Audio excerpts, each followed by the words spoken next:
مہارت حاصل کرنی ہے، غالباً ٹریننگ ابھی بھی جاری ہوگی۔ فائدہ یہ ہوا ان کو اس وفاداری کا کہ بدلے میں اب وہ وائس پریزیڈنٹ ہیں پیپلز پارٹی کی۔ شاگرد جو ہیں وہ پریزیڈنٹ ہیں، آخر مالکوں کے بچوں کے ساتھ تو مقابلہ نہیں ہو سکتا نا۔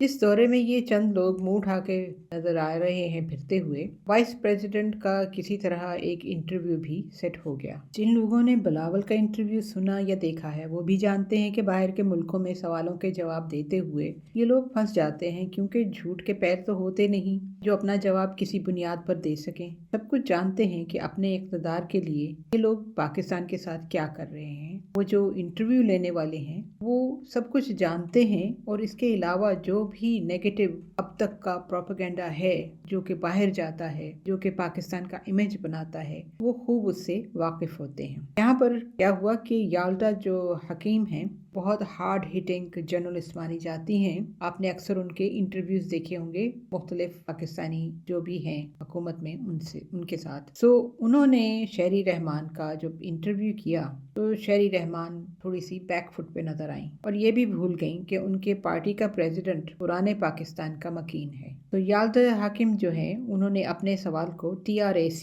کی جو ریسرچ تھی اس پر بیس کرتے ہوئے شہری رحمان سے پوچھا، اور پوچھا کیا؟ وہی بات اور بیانیہ جو ویسٹ میں جارج ڈبلیو بش نے بہت مہارت سے پھیلائے رکھا، اور ایسا پھیلایا کہ سب باہر کی دنیا میں خبریں سننے والے اور پڑھنے والے اس بات پر کنونس ہو گئے کہ ابھی بھی، اور بلکہ ابھی بھی ہیں، کہ پاکستان کا جو ہے ٹیررزم کا کتنا قریبی تعلق ہے۔ ابھی آپ سے جو TRAC کی ریسرچ کی بات کی ہے تو یہ ایک ٹیررزم ریسرچ اینڈ انالیسس کنسورٹیم ہے جو کہ اپنی رپورٹس چھاپتا رہتا ہے۔ تو یالٹا نے پوچھا کہ بریگیڈ 313 یہ خبر NDTV یعنی کہ NDTV ورلڈ جو ہے وہاں کی ہے، اور یہ انٹرویو بھی اسی چینل کا ہے۔ اس خبر کی پرنٹ میں لکھا ہے کہ شہری رحمان اس سوال کو ڈوج کرتی رہیں، لیکن یہ مان لیا کہ وہ ماضی میں تھا، یہ کہہ کر کہ تم ماضی کی بات کرتی رہتی ہو۔ یہ اپنی طرف سے تو انہوں نے ڈیفلیکٹ کیا کہ یہ تم کیا ماضی کی بات کرتی رہتی ہو، لیکن جو مطلب لیا گیا وہ یہ لیا گیا کہ اس نے شہری رحمان نے مان لیا کہ جو کچھ بھی اس نے ریسرچ میں پڑھا ہے وہ ٹھیک ہے، یعنی بریگیڈ 313 جو ہے اس کا تعلق القاعدہ سے تھا۔ ظاہر ہے القاعدہ کو تو پہلے ہی انہوں نے پاکستان کے ساتھ جوڑا ہوا ہے۔ اب سچی بات تو یہ ہے کہ ہم میں سے بہت سے لوگ اس بریگیڈ 313 کے بارے میں جانتے بھی نہیں ہیں، اور اس کی تفصیل کو بتانے کی اس وقت ضرورت نہیں ہے۔ شہری رحمان کے جواب کا اگلا حصہ سنیے جو کہ بہت ہی دلچسپ ہے کہ ہم ٹیررزم سے لڑ رہے ہیں، پاکستان اب بدل گیا ہے۔ کیا کہا انہوں نے؟ پاکستان اب بدل گیا ہے۔ جی ہاں، وہ بھول گئیں کہ ان کے شاگرد اور اب کے پریزیڈنٹ پیپلز پارٹی کے پریزیڈنٹ کہہ چکے ہیں ویلکم ٹو پرانا پاکستان، اور وہ پرانے پاکستان میں رہتے ہیں، جبکہ شہری رحمان کہہ رہی ہیں اب پاکستان بدل گیا ہے۔ بات تو الفاظ کی ہے نا، اور الفاظ کے چناؤ کی ہے۔ یہ یاد رہے کہ NDTV کی یہ خبر اور انٹرویو بالکل ایک ہندوستانی اونڈ ادارہ ہے جس سے پرنٹ ہوئی یہ خبر آئی، خواہ اس کا وجود کسی ملک میں بھی ہو۔ اس بات کو کرتے ہوئے بے شمار دوسرے ایشوز بھی فوکس میں آتے ہیں، مگر اس وقت صرف بات نئے اور پرانے پاکستان کی ہو رہی ہے، لہٰذا یہیں تک رکھیں گے، اور اس کے ساتھ پاکستان کے نیگیٹو امیج کی بات بھی ضروری ہے۔ پاکستان میں رہتے ہوئے جیسے کہ پہلے آپ سے کہا کہ لوگوں کو شاید ہی کبھی یہ احساس ہو کہ باہر کے ملک آپ کے بارے میں کیا معلومات رکھتے ہیں، کیا سوچتے ہیں، کیا وہ آپ کے ملک میں آ کر سیر و تفریح کرنا چاہتے ہیں؟ بالکل نہیں، نام نہیں سننا چاہتے۔ بہت کم لوگ ہیں جو کتابیں پڑھتے ہیں، حالات کو کشادہ نظر سے دیکھتے ہیں، یعنی کہ بڑی طاقتیں کیا کر رہی ہیں اور دنیا میں کیا ہو رہا ہے اور کس ملک میں کون سے محرکات ہیں، وہ صحیح نظریہ رکھتے ہیں، اور وہ ان پروپیگنڈاز میں بالکل نہیں آتے، لیکن ان لوگوں کی تعداد بہت کم ہے۔ اس طرح پاکستان میں نون لیگ برابر پروپیگنڈا کرتی رہی ہے اور کر رہی ہے، لیکن باہر نکلنے والی خبر صرف وہ خبر ہوتی ہے اور اس کے پیچھے کے محرکات شامل نہیں ہوتے اس میں۔ باہر بیٹھا ہوا انسان پڑھنے والا جو ہے، جو کہ پڑھ سکتا ہے اس خبر کو، وہ اس خبر کو ویسے ہی لے گا جیسے کہ وہ لکھی ہوئی ہے۔ ان کو یہ نہیں پتا چلے گا کہ یہ کون سی تنظیم کی طرف سے خبر آئی ہے، اگر آئی بھی ہے تو ان کو میجورٹی لوگوں کو باہر نون لیگ کا بالکل نہیں معلوم۔ نواز شریف کو کوئی بھی نہیں جانتا، باہر بہت کم لوگ جانتے ہیں۔ پاکستانی سیاستدان خیر ویسے بھی باہر کے ملکوں کے صحافیوں سے بات کرتے گھبراتے ہیں، لیکن جب بات کرتے ہیں تو ایک خواجہ آصف جو ہیں وہی کافی ہیں۔ آپ کو معلوم ہونا چاہیے کہ جو خواجہ آصف نے انٹرویو میں بولا تھا نا کہ ہاں ہم یہ گندا کام کرتے رہے ہیں، ٹیررزم کے بارے میں جب ان سے سوال پوچھا گیا تھا تو وہ اب ہر خبر کے نیچے اس کو باقاعدہ انڈر لائن کر کے اس سینٹنس جو ہے خواجہ آصف کا جو سینٹنس ہے اس کو انڈر لائن کر کے لکھتے ہیں کہ وہ اب تو لکھا گیا، ہسٹری میں آ گیا، ریکارڈ کے اوپر آ گیا۔ تو کیا یہ لوگ کبھی سوچتے ہیں بات کرتے ہوئے کہ باہر کی دنیا میں یہ بات جب جاتی ہے تو کیا وہ واقعی میں پاکستان کا امیج سافٹ کرنے میں کوئی ہیلپ کرتی ہے یا اور سخت کرتی ہے؟ جن لوگوں نے برٹش ٹی وی کا ہارٹ ٹاک پروگرام دیکھا تھا ان کو یاد ہوگا اسحاق ڈار کے پسینے چھوٹے ہوئے تھے، کسی سوال کا سیدھا جواب وہ دے نہیں پا رہے تھے کیونکہ اتنے جھوٹ ہیں، کس کس کو چھپائیں، کیسے بتائیں۔ انوائٹ انہوں نے نواز شریف کو کیا تھا تو نواز شریف جانا نہیں چاہتے تھے کیونکہ نواز شریف تو ہمیشہ اپنے جیب کے جو صحافی ہیں ان سے بات کرتے ہیں، ان کو بیان دیتے ہیں، بالکل مریم کی طرح۔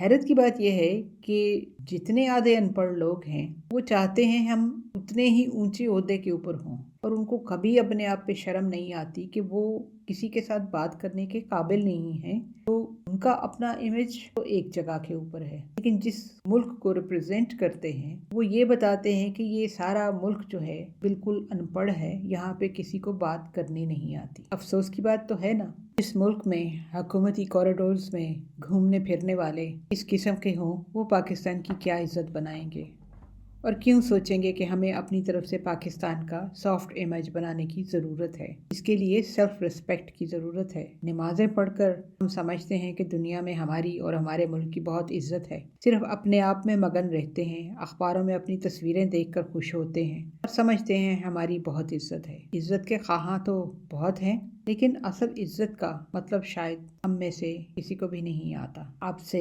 اجازت لینے سے پہلے آج کی بات۔ حضرت انس بن مالک رضی اللہ تعالیٰ عنہ سے مروی ہے کہ آپ صلی اللہ علیہ وآلہ وسلم جب پانی وغیرہ پیتے تو 3 سانس لیتے اور فرماتے یہ زیادہ عمدہ، راحت اور صحت بخش طریقہ ہے۔ ہمارا ای میل ایڈریس ہے dildarpakistan@hotmail.com۔